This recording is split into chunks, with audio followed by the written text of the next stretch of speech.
안녕하세요. 아욱이네 사랑방의 박성희입니다. 얼마 전 서울 송파구 석촌역 근처에 갔었습니다. 대로변 큰 건물 1층에 철물점이 있길래 간판을 봤더니 이름이 철기시대더라고요. 큰 간판 아래 작은 글씨로 철물, 장식, 전기, 공구백화점이라고 써 있고요. 반가웠습니다. 큰 길가에 철물점이 있는 것도 반갑고, 무슨 말인지 도통 알 수 없는 외국어 간판들 사이에 철기시대라는 한글 간판이 있는 것도 기뻤습니다. 시대가 변하면서 좋아진 것들이 많지만 사라진 것도 적지 않습니다. 사방이 온통 아파트 단지로 변하면서 예전엔 동네마다 있던 철물점, 방앗간, 시계방 등은 어디로 갔는지 찾아보기 어렵습니다. 재개발에 따른 임대료 상승 때문인지 필요로 하는 사람들이 적어서 그런 건지 둘 다인지는 모르겠습니다. 아무튼 옛날 사람인 저는 아쉽습니다. 언제부터인가 우리는 외국어가 난무하는 정체불명 세상에서 살고 있습니다. 관공서 홍보물과 현수막에 올리고 내리고의 고를 영어의 GO로 써서 올리고라고 쓰더니 여기저기서 죄다 따라합니다. 알파벳을 모르는 사람들도 있을 텐데 말입니다. 이렇게 알 수 없는 말들이 난무하는 현상을 두고 어떤 이는 멀쩡한 제 땅에서 유배자가 되었다라는 표현을 썼더군요. 자동차와 아파트, 회사 이름부터 빵집과 카페 명칭까지 외국어 투성이가 된 지는 오래됐습니다. 물론 들여다보면 다 사정이 있을지도 모릅니다. 글로벌 세상이니 세계 어디서나 통하는 외국어 명칭이 필요할 수도 있겠고요. 일반 명사화된 외국어의 경우 우리말로 바꾸기 어려워 그냥 쓸 수밖에 없는 것도 있을 겁니다. 아무튼 오늘은 널리 알려진 말이나 브랜드 중 뜻이나 유래를 알면 좋은 것들을 몇 가지 소개하겠습니다. 기왕이면 뭔 말인지 알고 쓰면 좀 낫지 않을까 싶으니까요. 보시면서 그렇구나 싶은 대목이 있으시면 구독과 좋아요, 알림 설정으로 응원해 주시면 감사하겠습니다. 필라테스가 운동의 일종이라는 걸 모르는 사람은 거의 없습니다. 저도 허리병을 고치겠다고 필라테스 개인 레슨을 몇 달이나 받았죠. 거금을 주고요. 알고 보니 필라테스는 뜻밖의 사람 이름이었습니다. 1차 세계대전 중이던 1910년대 말에 영국의 포로 수용소에 수감됐던 독일인 요제프 필라테스가 포로들의 재활치료와 정신수련을 위해 고안했다는 겁니다. 요가에서 따온 건데 요가가 주로 호흡 조절을 통해 몸과 마음을 정화하는 반면 필라테스는 요가의 기본 원리에 기구를 사용한 근육 운동을 더해 근육과 골격을 단련하는 거랍니다. 역사를 생각하면 우리나라엔 다소 늦게 알려진 듯한데 요즘엔 동네마다 두세 군데씩 있을 정도로 대유행이죠. 아파트 이름과 자동차 이름은 우리말을 찾아보기 어렵습니다.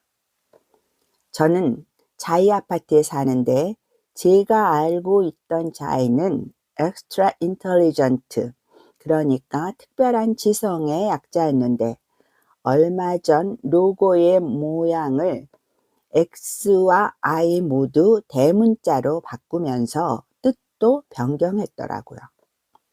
자의인 것 같은데 extra intelligent가 아닌 experience inspiration, 그러니까 영감과 경험으로 바꾼 겁니다. 이름만 그럴듯하게 꾸밀 게 아니라 순살자의라는 부끄러운 별칭이나 안 나오게 해주면 좋겠습니다. 자의 주민들 창피하지 않게 말입니다. 장안의 화제인 서울 서초구 반포의 원베일리도 알아봤습니다. 원은 우리가 아는 하나이 혹은 첫째라는 뜻이고, 베일리는 중세 유럽의 영주와 그 가족들이 살던 성의 중심부랍니다. 최고의 시설과 서비스로 고품격 주거 공간을 만든다는 취지를 나타낸다네요. 삼성 아파트를 통칭하는 레미안은 미래지향적이고의 레와 아름답고의 미, 편안한의 안을 합친 거랍니다. 루체하임은 빛을 뜻하는 이탈리아어 루체와 집을 의미하는 독일어 하임을 합친 거고요. 데시앙은 프랑스어로 설계, 디자인을 뜻하는 데생에 사람을 뜻하는 앙을 더했다고 하고요. 베르디움은 푸른, 녹색의 라는 뜻의 프랑스어 베르와 장소, 곳이라는 뜻의 라틴어 움을 더해서 만들었답니다. 푸른 집이라는 얘기겠죠. 자동차 이름도 알아볼까요? 제네시스는 기원이라는 뜻이죠. 성경의 창세기도 제네시스고요. 럭셔리 세단의 신기원을 이룩하겠다는 포부로 지은 거랍니다.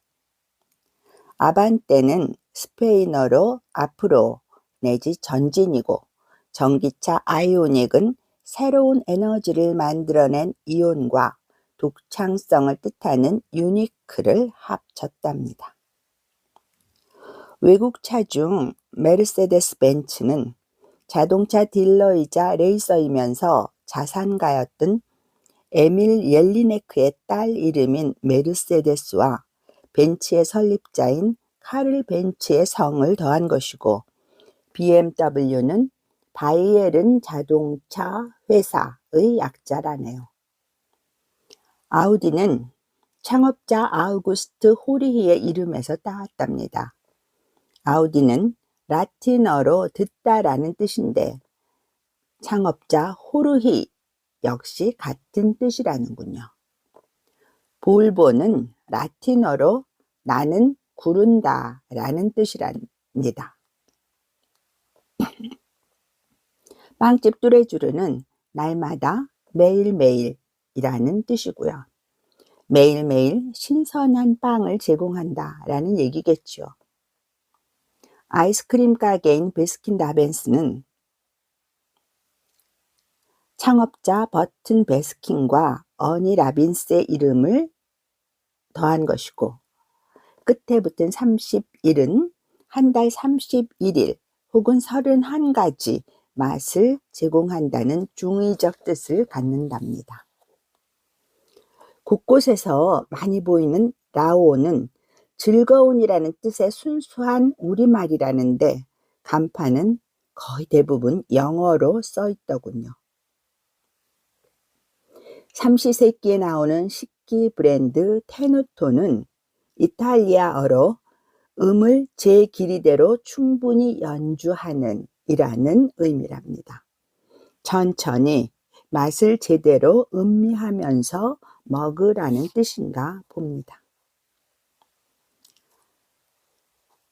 요즘 또 장안의 화제가 된 걸그룹 뉴진스는 새 청바지와 새 유전자의 중이 어인 모양이고, 덕분에 유명해진 회사 이름 어도어는 All Girls One Room의 줄임말이라네요. 방 하나에 너무 많은 문이 있었을까요? 한국음악기획사의 새 문을 열었다 싶었던 하이브가 어도어 때문에 구설이 끊이지 않네요. 결과가 어떻게 될지는 지켜봐야겠습니다. 봐야겠습니다. 지금까지 널리 쓰이고 보이는 외국어 브랜드나 간판의 뜻을 알아봤습니다. 구독과 좋아요, 알림 설정으로 응원해 주시면 큰 힘을 얻겠습니다. 감사합니다.